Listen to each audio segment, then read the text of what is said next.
जैसा कोई जन्म नहीं। भगवान राम ने भरत जी को चरण पादुका दी और कहा 14 साल के बाद हम मिलेंगे।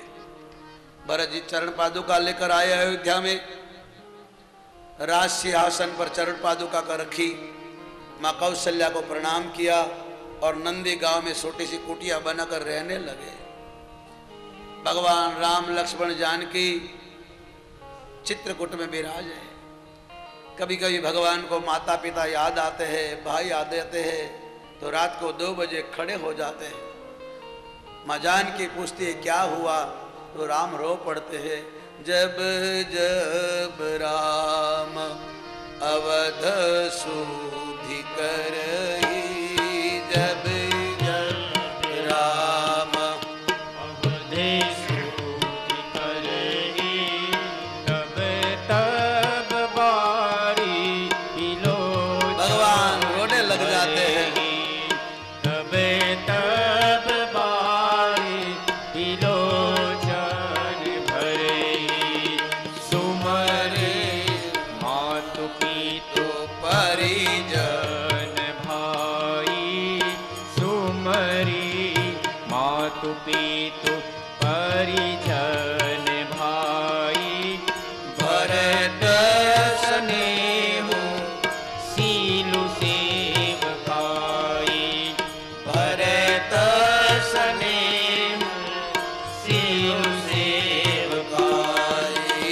जब जब राम अरथ सूझि करही, जब जब राम अरथ सूझि करही, तब तब बारी लोचन भरही, तब तब बारी लोचन।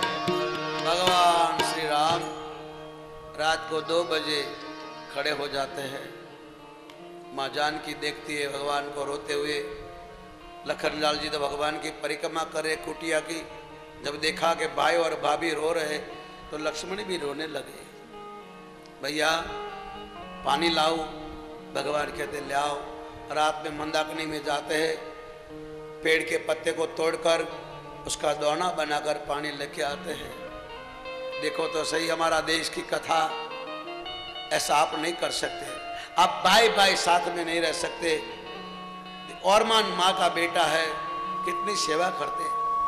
आज एक माँ के बेटे साथ में नहीं रहते, बोलते नहीं, कोर्टों में लड़ाई करते, केस लड़ते हैं। देखो इन पटवारी परिवार को 3 पीढ़ी के साथ में आज तक जी रहे।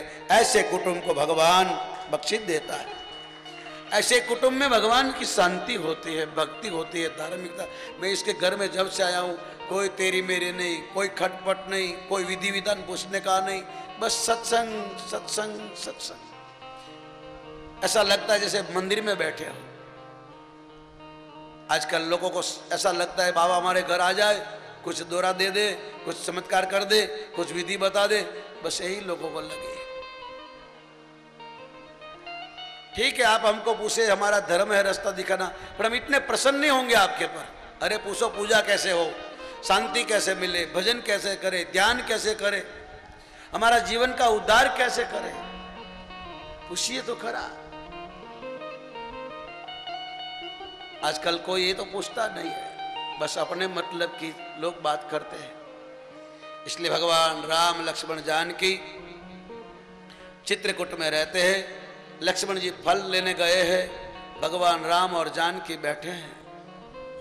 भगवान को माँ याद आ गई, पिता याद आ गया, भाई भरत याद आ गए, अयोध्या के लोग याद आ गए। माँ जानकी कहते 14 साल हमें यहाँ रहना है, याद करेंगे तो हमारा आगे यात्रा कैसे होगी। भगवान राम लक्ष्मण जानकी चित्रकूट में थे। लखनलाल जी फल लेने गए। भगवान सीताराम ने आज अपने हाथों से पुष्प की माला बनाई, माँ जानकी को पहनाई। इतने में एक मिनिस्टर का बेटा, इंद्र देवों का देव, उसका बेटा जयंत शराब पी के वहां से निकला। बड़े बाप की औलाद बिगड़ी हुई होती है, कोई कोई गुरु की कृपा हो, माँ बाप अच्छे हो तो ठीक है, बाकी जिसके पास बहुत मनी आ गई उनका जीवन डामाडोल है। अगर कोई जीवन में गुरु नहीं होगा, कोई संत का मार्गदर्शन नहीं होगा, कोई माता पिता का संस्कार नहीं होगा, तो आदमी गिर जाएगा, पतन हो जाएगा। या जिसके पास भी ज्यादा हो गया है वो राह बदल चुके हैं, शराब पीकर निकला है। भगवान श्री राम अपनी पत्नी के गले में पुष्प की माला पहनाते थे, उसने देख लिया, उसके मन में शंका हुई, ये कोई भगवान है अपनी पत्नी के गले में माला पहना रहा है। उसने कौवे का रूप लिया। जरा ध्यान से कथा सुनिए। कभी कभी आंखों से देखा होगा भी बुरा होता है, झूठ होता है, कभी कभी कान से सुना भी झूठ होता है। कभी कभी भाई बहन बात करते हो, आप जानते नहीं हो, पहचानते नहीं हो, आपके मन में शंका लगेगी कि कैसे लोग हैं, आपको ये पता नहीं कि भाई बहन है। जब माता पिता के संस्कार, कोई गुरु के, कोई संत, कोई शास्त्र का संस्कार नहीं होगा तो आपके मन में यही शंका रहेगी। चाहे भगवान की पूजा करोगे, चाहे मंदिर में जाओगे, तो भी आपके मन के अंदर मैल जाएगा नहीं। इसलिए गुरु की जरूरत है। कोई गुरु को मार्गदर्शन चाहिए। गुरु बिन भवसागर पार करना बहुत कठिन है। मेरे सामने देखो, अगर मुझे कोई गुरु न मिला हो तो आप मेरी बातों को सुनते नहीं, आप नीचे बैठे हो, मुझे इतना बड़ा आसन दे दिया, मैं इतना कोई विद्वान नहीं हूं, कोई तुम्हारे गांव का नहीं हूं, तुम्हारा मेरा इतना ज्यादा परिचय नहीं है, 12 महीने में कभी 1 वीक 2 वीक के लिए आता हूं, सबको मिल नहीं पाता हूं। कई लोग नाराज भी हो जाते हैं, मेरे घर नहीं आए, वो कहते हैं मेरे घर नहीं, मैं कहां जाऊंगा। इसलिए हमारे गुजरात में हम जल्दी कहीं जाते नहीं, एक के पास जाओ, एक के घर न जाओ, शंका करते। आजकल लोगों को शंका बहुत हो गई, संशय। खुद के मन में कोई शंका होगी, हमारे से महाराज नाराज हो गए, आज बोले नहीं, हमको बुलाया नहीं। अरे भाई, महाराज को तेरी जरूर है, तेरी महाराज को जरूर नहीं है। भगवान और संत ये हमारे गुलाम नहीं है। हमें शांति चाहिए तो तुम संत के पास जाओ, जीवन मरण से बचना है तो भगवान के पास, जीवन को सुधारना है तो शास्त्रों को पढ़ो, तुम्हारी इच्छा हो तो, जबरदस्ती नहीं है। इसलिए अगर किसी संत को, किसी गुरु को आप मानते हो तो संशय न करो। भगवान और संत किसी के बंधन में नहीं होते हैं। हाँ, आपका प्रेम है, आपका भाव है, हो सकता है आपके पर खुश हो, बाकी आप सब कहने लग जाओगे हम आपका कहना माने, कल तुम तो कहोगे शादी कर लो तो हम ऐसा भी कर देंगे क्या? नहीं नहीं, तुम कहो मेरे घर में रहे, मैं कहूं ऐसा करे, ऐसा नहीं। संत और भगवंत बंधन में नहीं होते। इसलिए जब ऐसा होगा तो तुम्हारी दशा जैन जैसी होगी। इंद्र का बेटा है, बड़े घराने का है, फिर भी उसके मन में संशय आ गया। जब आदमी को संशय होता है तो पतन हो जाता है। भगवान कृष्ण कहते हैं संशय विनश्यति आत्मा। जब आपके अंदर कोई संशय आएगा तो आपका पतन हो जाएगा, आप भजन भी नहीं कर सकोगे, कुछ ना कुछ सोचते रहोगे। वो सोचने लगा कि भगवान है, कौवे का रूप लिया। अरे ऐसे लोग कौवे बनते हैं, हंस नहीं बन सकते। कौवे का रूप लेके मां जानकी के चरणों में चांच लगाई, खून बहने लगा। राम जी ने देखा, एक घास का टुकड़ा उठाया, पीछे फेंक दिया। कौवे ने देखा कि मेरे पीछे अग्नि का कोई गोला आ रहा है, तो असली रूप में आ गया। बलबले को जब मौत आती है ना तो शराब उतर जाती है, बलबले को मौत दिखाई देती तो नशा उतर जाता है। जब डंडे पड़ते हैं मालिक के तो बड़े बड़े सीधे हो जाते हैं साहब। फिर डॉक्टर बोलेगा अब तुमको कैंसर हो गया, तब तुम भगवान के पास जाओगे, मंदिर में जाओगे, बाबा के पास जाओगे। अभी तक कहाँ थे? फिर भी भूला हुआ घर आ जाए तो उसको भटका नहीं कहते। उसने कौवे का रूप छोड़कर अपने घर की तरफ भागने लगा, अपने बाप के पास गया। उसके पिता को कहा मुझे बचाओ। इंद्र ने कहा क्या हुआ? बोले मुझे पता नहीं थे भगवान है। उसकी पत्नी के चरणों में मैंने कौवे का रूप लिया और चोंच लगाई, खुद बहने लगा। भगवान ने मेरे पीछे ब्रह्मास्त्र छोड़ दिया, अग्नि का गोला आ रहा है। इतने में तो इंद्र के घर में भी आग लगने लगी। इंद्र ने अपने बेटे को जोर से तमाचा मारा और बोले भाग जा। उसने बोला तू मेरा बाप है? बोले बाप हो तो अलग है, हम तेरे लिए मरने के लिए तैयार नहीं। बाप ने भी उसको भगा दिया। माँ के पास गया, माँ ने भी भगा दिया। बहन के पास गया, बहन ने भगा दिया। ब्रह्मा के पास गया, भगवान भोलेनाथ कहते कैलाश पर कथा में, पार्वती ये मेरे पास भी आया था। जब पाप बढ़ जाता है, आदमी भटक जाता है, आदमी पाप करने लग जाते हैं तो सारे दरवाजे बंद हो जाते, मौत का दरवाजा खुला रहता है। इंद्र का बेटा जयंत 3 लोक में घुमा, उसने कोई नहीं बचाया। तो मां पार्वती ने पूछा कि क्या उसको कोई ने सहारा नहीं दिया, कोई ने शरण नहीं दी, उसको बचाने वाला कोई नहीं मिला? तो महादेव कहता है जिसका कोई नहीं होता है उसका संत हो जाता है। अगर कोई संत मिल जाए। नारद देखी विकल जयंत, महादेव बोले कैलाश पर से, विकल जयंत लागी दया को मल शीत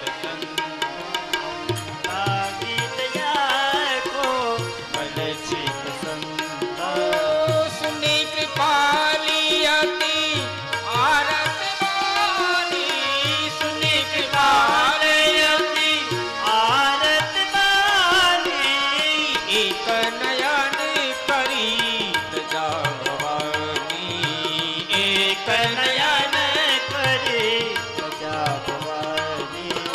काहू बैठन कहा होई, काहू बैठन कहन होई, राखियो सकई राम कर द्रोही, राखियो सकई राम कर द्रोही। ओ नारद देखा विकल जयंता, नारद देखा विकल जयंत, ओ लागी दया कोमल सुती। संता लागी दया कोमल शीत संता। भगवान शिव कहते कैलाश पर बैठे बैठे पार्वती जब सब जगह से हार गया तो नारद जी के चरण में गया। जी ही नारद जी के चरण में पैर पकड़ के खड़ा हो गया, भगवान का बाण रुक गया। जयंत ने कहा महाराज सब जगह हार गया दौड़कर, आपकी कृपा से बाण रुक गया, मेरी मौत मेरे पीछे है। नारद ने कहा क्या हुआ? तो कहा कि मैंने भगवान की पत्नी मां भगवती जानकी के चरण में कौवे का रूप लिया, शराब के नशे में मैं भगवान को पहचान नहीं सका। नारद जी ने कहा कमाल से लोग दुनिया में भूल करते हैं और भगवान के पास क्षमा मांगते हैं, चोरी दुनिया की करते हैं और भगवान को प्रसाद चढ़ाते। ये भगवान का कानून नहीं है जो माफ कर दे। तुम जाओ भगवान के पास, जिसका तुमने अपराध किया उसी से क्षमा मांगो, वही माफ करेगा। और भगवान भोलेनाथ कहते पार्वती जब वो जयंत भगवान के चरण में आया तो भगवान ने एक आंख फोड़ डाली। आज भी कितने भी कौवे जहां भी हो, चाहे भारत में हो चाहे विदेश में हो, कौवा एक ही आंख से देखता है। कोई भी तुम्हारा बेटा, तुम्हारा बाप, तुम्हारा गांव का आदमी, देश का आदमी अच्छा काम करेगा तो सारी दुनिया उसको याद करेगी, और बुरा काम करेगा तो गांव कुटुंब सब बदनाम हो जाए। उसने कौवे का रूप लिया। आज भी बेचारे कौवे सब एक आंख से देखते हैं। आप कभी भी देख लेना, पत्थर मारने जाओगे तो ऐसा करके देखेगा वो, क्योंकि एक आंख से देखता है। एक आंख फोड़ दी। भगवान कहते हैं एक नयन करी तजा भवानी, एक नयन करी तजा भवानी, सुनी कृपा